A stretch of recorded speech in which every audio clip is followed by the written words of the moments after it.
Hello, hello, hello, and welcome back to Keep the Lights here on Princeton Community Television. I'm Misha. I'm Rachel. And we're here today at the Princeton Public Library with the Executive Director, Brett Bonfield.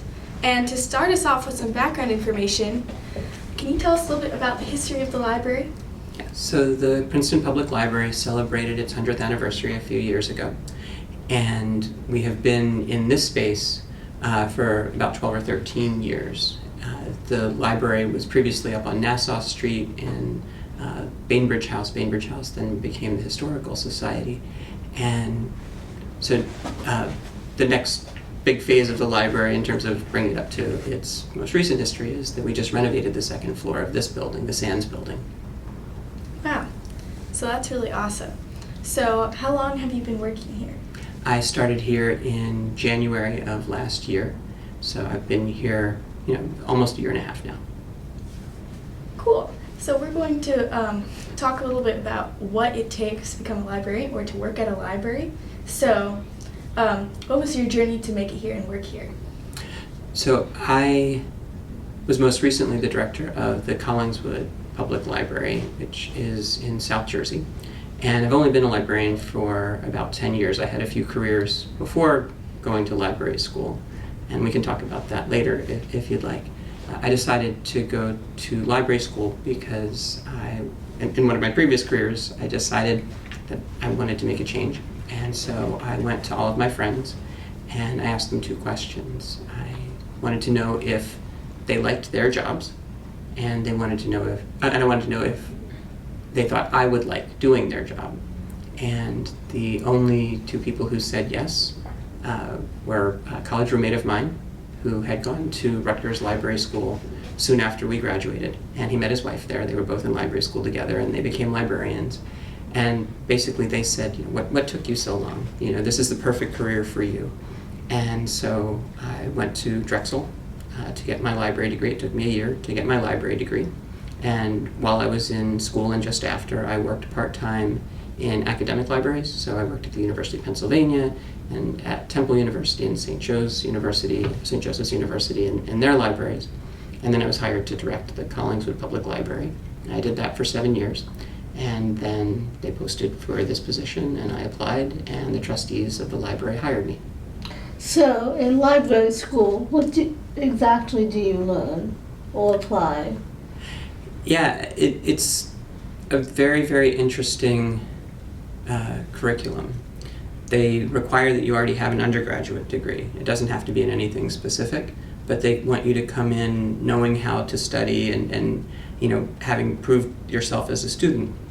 And they want people who can take on a wide variety of tasks. So they teach you all the different aspects of working in a library.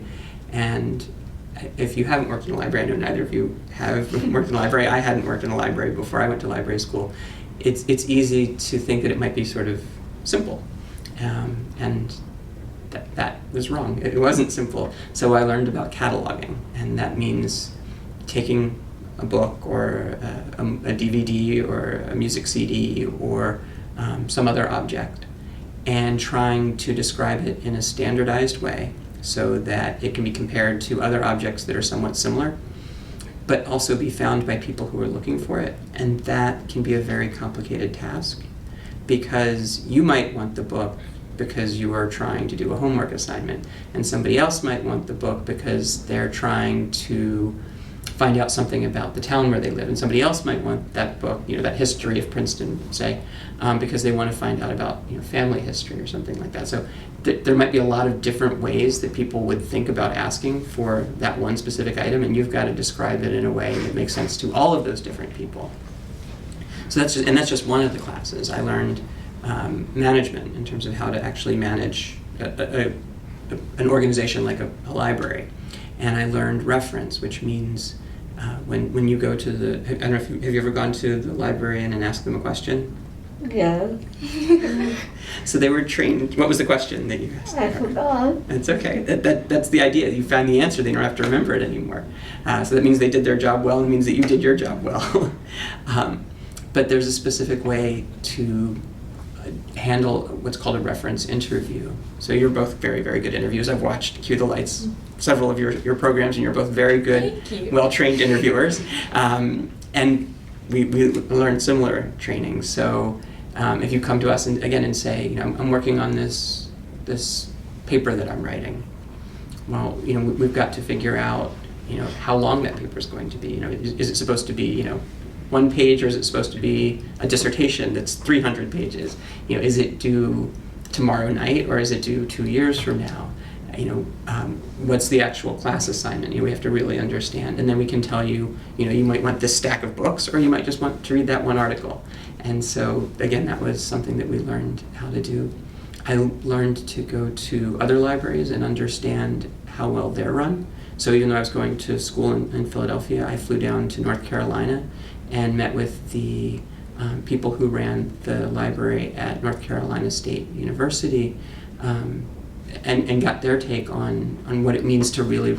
North Carolina State University has a very, very good library, very innovative, and the school itself specializes in engineering, so the library itself has to be really, really good in terms of technology.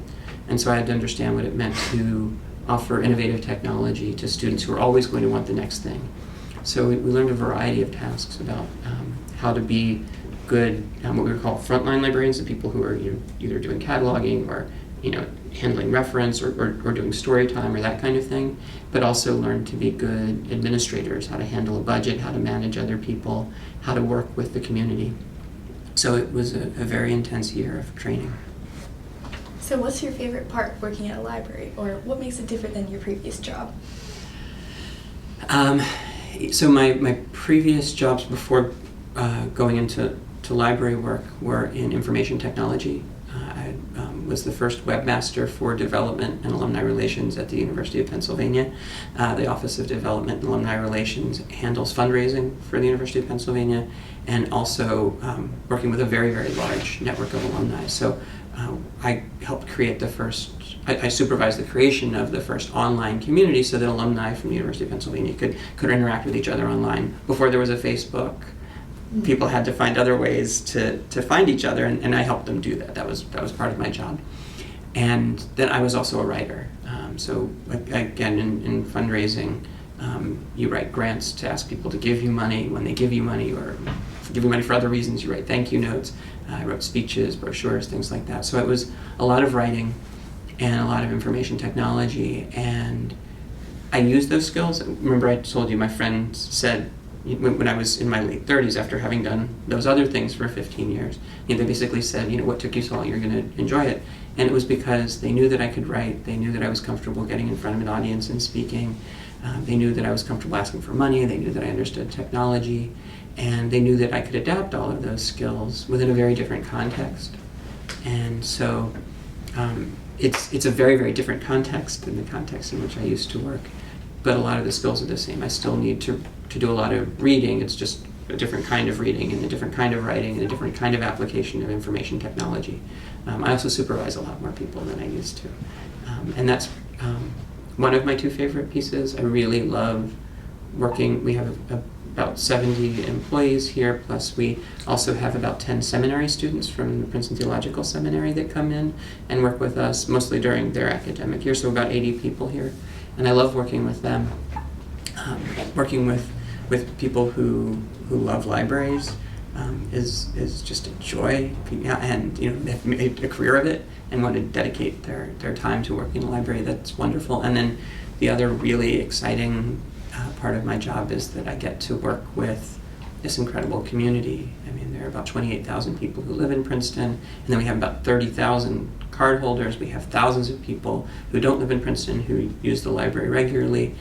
And again, it's a chance to try to figure out how to take this fantastic resource with all of these books and movies and other programs that we do where people come in and listen to authors talk, or they take classes here, and figuring out how to make this library make them happier, right? It's my job to figure out how to make people happier and smarter and get to know each other better.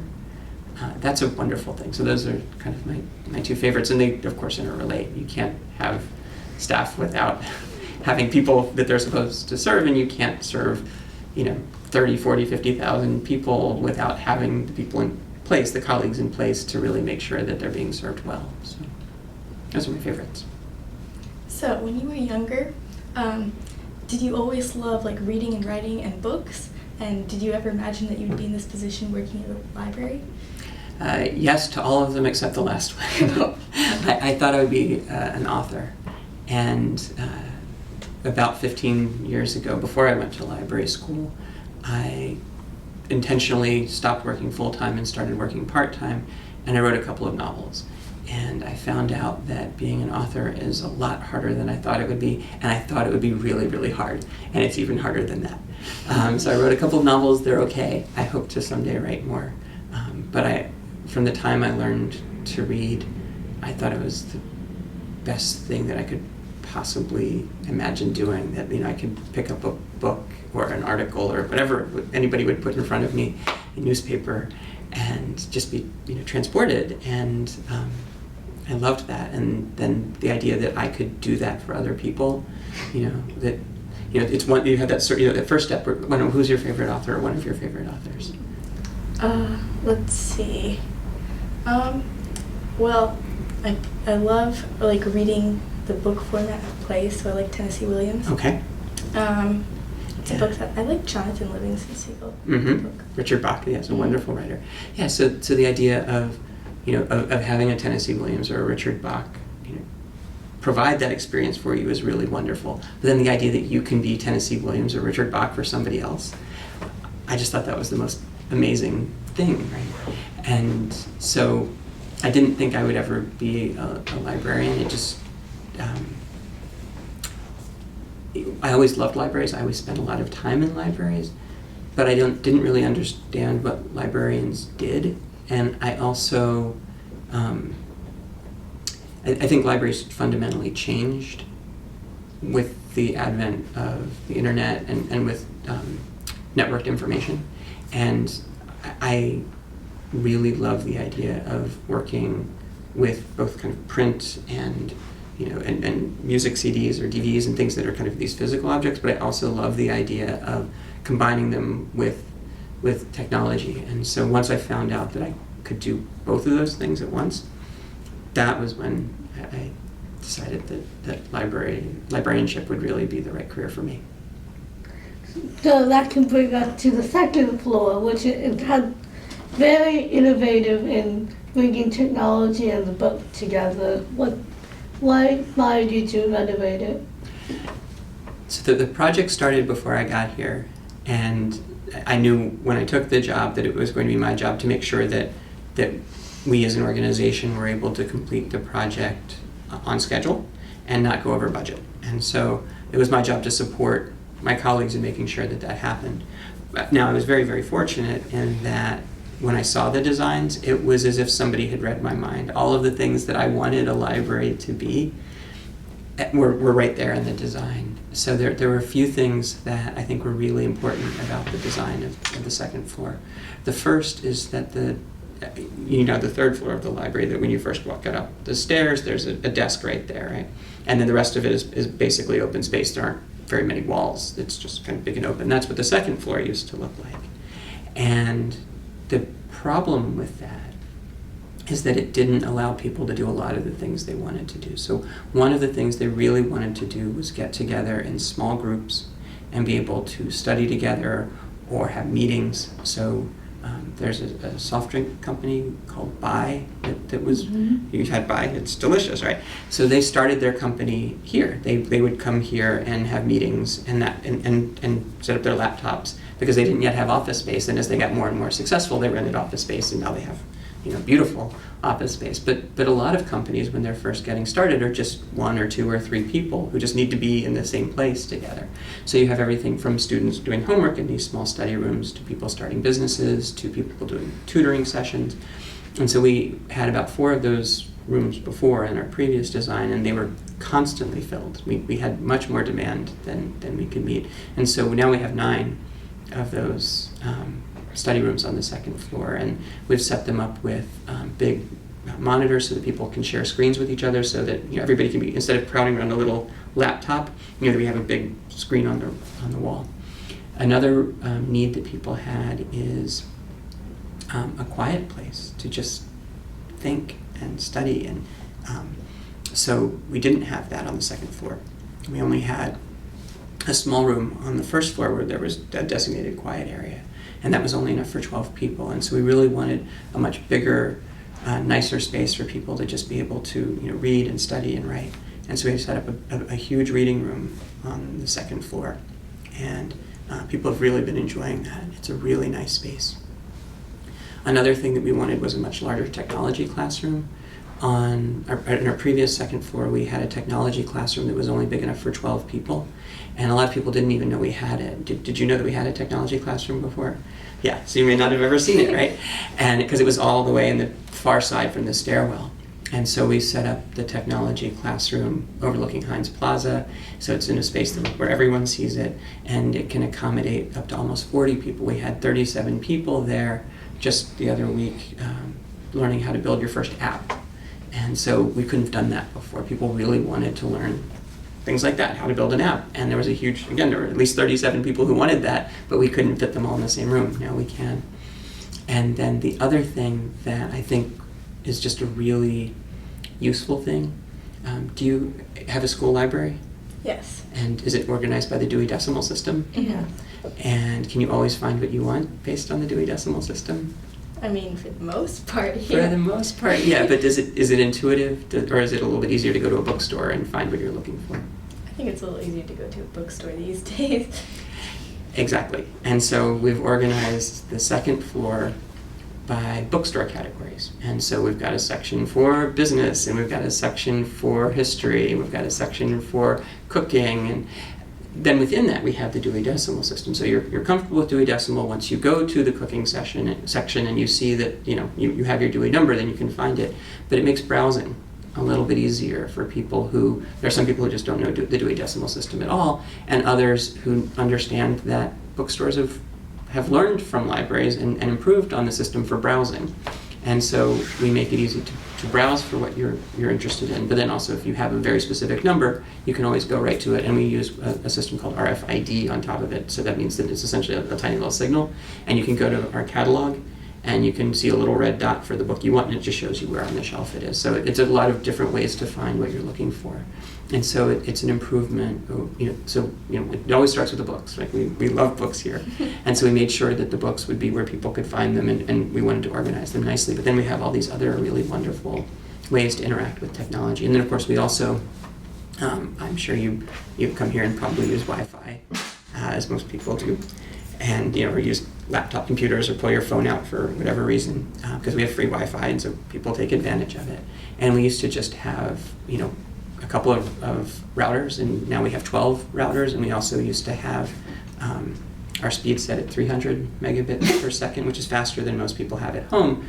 But when it's being shared by a lot of people, it can be a little bit slow. So we improved that to 500 megabits per second, which means that pretty much anybody who wants to stream a movie or do research can do that very, very quickly. And so we wanted to make sure, again, that the technology would be really, really good for people.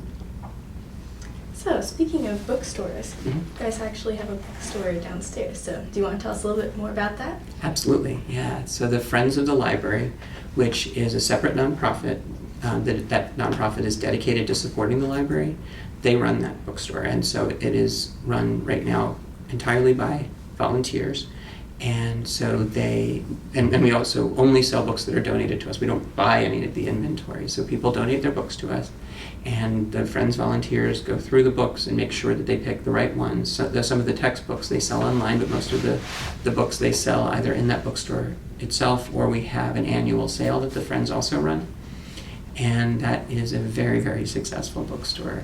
It sells thousands of items every month, and all of those proceeds actually benefit the library. We are actually hiring a manager for that bookstore.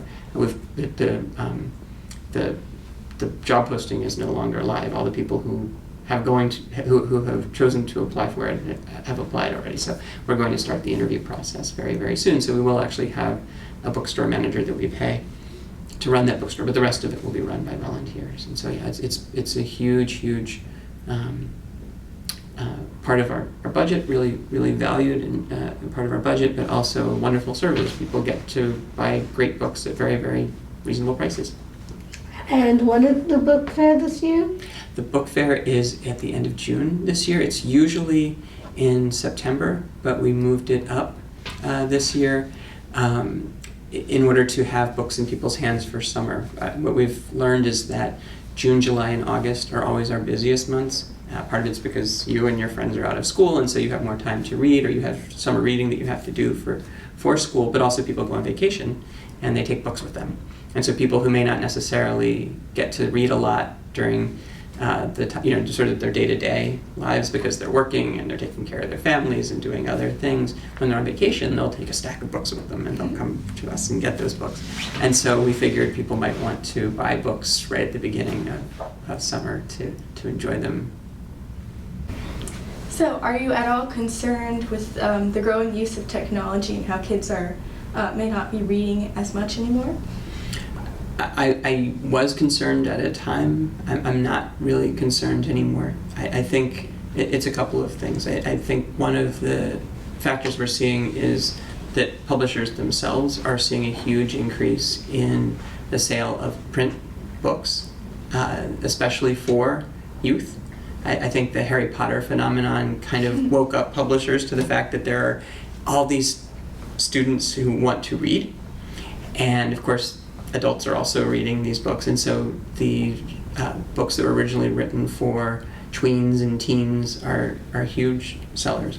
But I think the other thing is that students are making a distinction between the work that they do for school, or even a lot of their fun reading, and usually they want that to be in print, and the work that they're doing to communicate with each other. So what they're doing with phones or laptops in terms of apps or other texting or whatever it is to communicate with each other. And so more than at any time in history, you and your friends are reading more words per day and writing more words per day than any other people have at your age. But you're doing it across multiple platforms, if you consider the book also a platform. And so our summer reading is typically done by students who choose to do it in print. We thought we would guide them toward ebooks because that would actually be easier for us, except you actually want to do your novel reading or other reading in print. College students want their textbooks to be in print. And again, they're choosing the platform that actually suits their needs. And the other thing, of course, is if you're reading a book or reading a textbook, you're not distracted by having your phone in front of you. But if you're reading your book on your phone, or if you're reading your book on a laptop, well, it's really easy to, now I'm going to go check Facebook, or now I'm going to see what my friends are up to. And so I think that students are actually really smart, and we didn't necessarily give you as much credit as we probably should have for understanding that you picked the right tool for the job. Well, so any last words Like, this one out? You can reach out to the library, anything you want our viewers to know. Yeah, so I think the real key to know is that the library is open 7 days a week. We almost never close. There are just a very few holidays that we close. We want to be open when you need us, so we really value that. We want to be open as a physical space. We also, of course, have a website that is mobile friendly, so you can easily pull up the website. We're on the verge, probably by the time this comes out, we'll have apps both for iPhones and Android phones that you can use to access the library. We love to answer questions. It's funny when I'm at the desk or when my colleagues are at the desk, a lot of times the first thing somebody walks up to us and says is, I'm really sorry to disturb you, I just have a very quick question. And we don't ever want anybody to feel like they have to apologize. The reason we're sitting at that desk is we want somebody to come up and ask us a question. We want you to email us or get on the phone and ask us questions. We go into this profession because we love to answer questions. And so we hope that if you have a question that you're having a difficult time finding the answer to, you will reach out to us. And even if we don't know the answer ourselves, and sometimes we don't, we usually know where to look for it. And so we can help you find it. And so that is something that again, that's why we choose the profession that we have chosen. It's why we like doing our job. So we definitely hope that you will continue to come and visit us in person, and also reach out to us online or through the telephone, and make sure that you ask us questions and take advantage of this resource that's free for you to use. Great. Well, thank you for letting us interview you and learn about the fabulous library. Thank you for including me in your program. When I was invited to be on the program, I checked out a number of your programs, and you are always great interviewers, always have great questions, and so I'm very, very pleased to be part of that. Thank you.